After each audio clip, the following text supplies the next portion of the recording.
তাআলা বলেন, আদ-দুনিয়া সিজনুল মুমিন, এই দুনিয়াটা আরামের জায়গা না, দুনিয়াটা আরামের জায়গা না, এখানে শান্তির কোনো ব্যবস্থা নেই, এখানে কষ্ট করতে হবে। হাজার কোটি টাকা থাকলেও, ঘর বাড়ি দালান কোটা থাকলেও মনের মধ্যে তৃপ্তি আসবে না, শান্তি আসবে না। আল্লাহ রাব্বুল আলামিন শুধুমাত্র আমাদেরকে কষ্ট দিচ্ছেন, বিষয়টা এরকম নয়, বরং আল্লাহ তাআলা সবচেয়ে পছন্দের মানুষ হলো পয়গম্বর। কারা? পয়গম্বর, নবী, রাসূলগণ। তাদেরকেও আল্লাহ তাআলা কষ্ট দিয়েছেন কি দেন নাই? দিয়েছেন। সবার কথা বললে সময় পাবো না, টাইম দিয়ে দিয়েছে 9:15 পর্যন্ত, এর ভিতরে শেষ করতে হবে। কয়েকজন নবীর আলোচনা করে সর্বশেষে আমাদের নবী সাল্লাল্লাহু আলাইহি ওয়াসাল্লাম, তাকে আল্লাহ তাআলা কেমন বিপদ দিয়েছিলেন, তাকে আল্লাহ তাআলা কেমন পরীক্ষার মধ্যে ফেলেছিলেন সেই কথা বলে আজকের আলোচনা শেষ করবে। এবং আমাদের নবী সাল্লাল্লাহু আলাইহি ওয়াসাল্লাম তিনি সেই বিপদে পড়ে আল্লাহ তাআলার কাছে কি বলেছিলেন, কি আরজি করেছিলেন, জানার দরকার আছে কি নাই? আমরা ওই কাজ করব, যে কাজ নবীরা করেছেন আমরাও সেই একই কাজ করব। তাহলে আজকে আমার যে আলোচনা, এখান থেকে আমরা একটা মেসেজ নিতে পারবো তো ইনশাআল্লাহ। ইনশাআল্লাহ আল্লাহ রাব্বুল আলামিন আমাদেরকে ধৈর্য সহকারে আলোচনা শোনার তৌফিক দান করুন, সকলে বলে আমিন। সম্মানিত ভাইরা, আল্লাহ রাব্বুল আলামিন সকল ফেরেশতাদেরকে বলছেন, ইয কুলনা লিল মালাক ওয়া ইয ক্বালা রাব্বুকা লিল মালাইকাতি ইন্নী জাইলুন ফিল আরদি খলিফা। আল্লাহ তাআলা ফেরেশতাদেরকে বলছেন, ও আমার ফেরেশতারা, আমি দুনিয়ার মধ্যে খলিফা বানাইতে চাই, খলিফা নিযুক্ত করতে চাই, তোমরা কি বলো? ফেরেশতারা বলতেছে, আল্লাহ এ ধরনের কোন খলিফা বানানোর কোনো প্রয়োজন নাই। ইতিপূর্বে আপনি বানিয়েছিলেন জিনদেরকে, তারা দুনিয়া এসে ফিতনা ফাসাদ করেছে, চুরি করেছে, লুটতরাজ করেছে, মানুষের হক নষ্ট করছে, জমির আইন নষ্ট করছে, রক্তপাত করছে, হিংসা করছে, ফাসাদ করছে, ভাইয়ের সাথে মারামারি করছে, বাবাকে সম্মান করে নাই, মাকে শ্রদ্ধা করে নাই, অন্যায় অবিচার তারা এই দুনিয়ার মধ্যে করেছে। নতুন আবার কি সৃষ্টি করতে চান? তারাও তো দুনিয়ার মধ্যে একই কাজ করবে।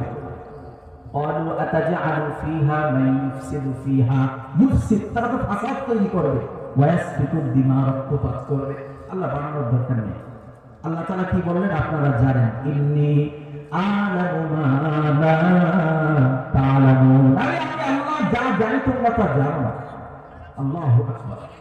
আমি যা জানি তোমরা জানো না। সবাই তো ফিতনা করবে না, সবাই তো মারামারি করবে না। আমার কিছু নৈকট্যবান বান্দারা থাকবে, তারা গভীর রাত পর্যন্ত যখন তাদের এলাকায় মাহফিল হবে, শুধুমাত্র দ্বীনের টানে, দ্বীনের মহব্বতে, কোরআন সুন্নাহর ভালোবাসার টানে তারা মাহফিলে বসে থাকবে।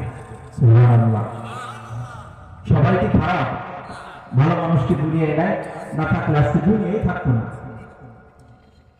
আল্লাহ তাআলা ফেরেশতাদের সাথে এই কথা বলে দেখলেন, ভালো আল্লাহ তাআলা রূহের জগৎ নবী আদমের সামনে খুলে ধরলেন।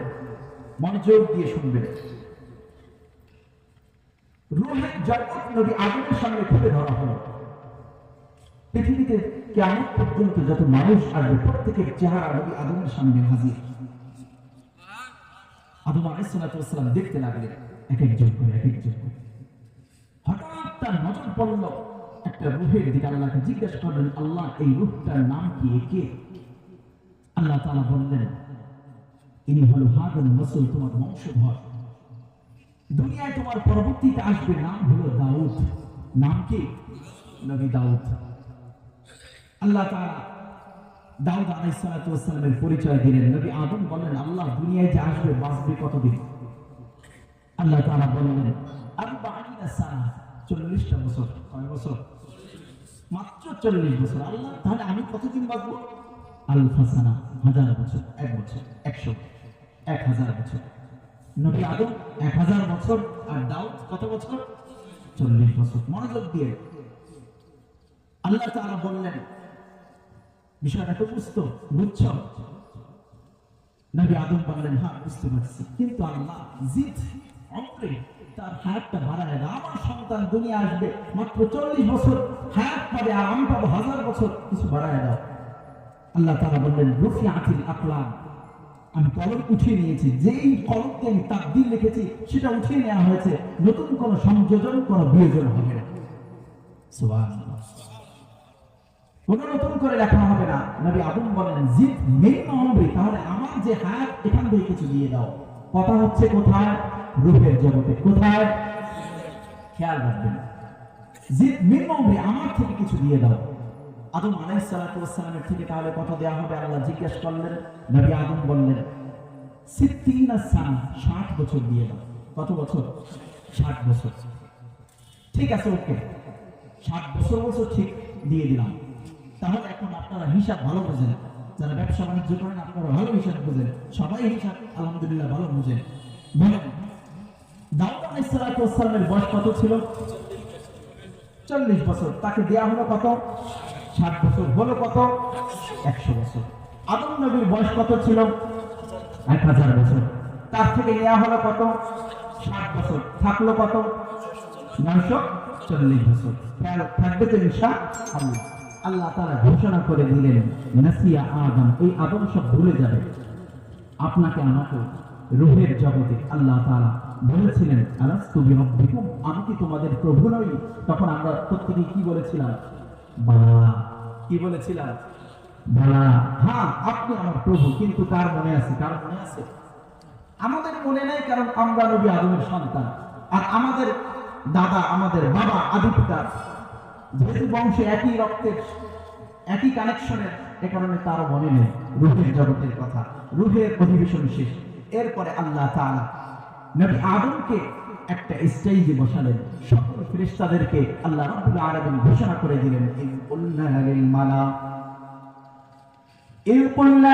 মালাইকাতি ইসজুদু লিআদম ফাসাজাদু ইল্লা ইবলিস। হে আমার ফেরেশতারা, এই আমার সৃষ্টি আদমকে তোমরা সিজদা করো। সকলেই সিজদা করলো, একজন করে নাই, মিস্টার ইবলিস। একজন করে নাই। ইবলিসের সাথে কথা ক্লিয়ার, তাকে আর রাখা হবে না আল্লাহর কাছে। সবাধ্য করেছে, সে আল্লাহর সাথে যুক্তি দেখিয়েছে যে আল্লাহ আগুন শ্রেষ্ঠ মাটির চেয়ে, এত যুক্তির কোনো প্রয়োজন নাই। আল্লাহর আদালত থেকে খারেজ হয়ে গেল। আল্লাহ তাআলা সংক্ষেপ করছে বিষয়, নবী আদমকে জান্নাতের মধ্যে বসবাসের অনুমতি দিয়ে দিলেন। আল্লাহ তাআলা বলেন, উসকুন, এই জান্নাতের মধ্যে বসবাস করো। মনোযোগ আছে তো সবার? সবাই বলে ঈশা। জান্নাতের মধ্যে বসবাস করতে দিলেন। জান্নাতের মধ্যে ওয়াফাওয়াতিহা মিম্মা ইয়াশতাহুন, কুলু ওয়াশরাবু হানি, যা মনে চায় তাই খাও, যা যেখানে মনে চায় সেখানে করো, যা মনে চায় তাই করো, কোনো বাধা। নবী আদম সারাদিন সব জায়গায়, নদীর পাড়ে, ঘাটে, এখানে সেখানে খাওয়া দাওয়া সব শেষ করে এখন শরীর আর চলে না, হাত আর চলে না। সারাক্ষণ আপনারা কাজ করেন না? কেউ চাকরি বাকরি করেন, কেউ ব্যবসা বাণিজ্য করেন, প্রত্যেকেই কোনো না কোনো কর্মের সাথে যুক্ত।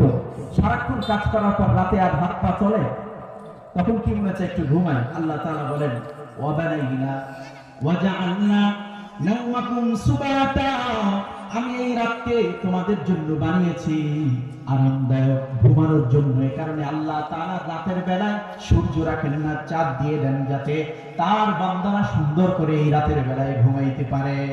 সুবহানাল্লাহ।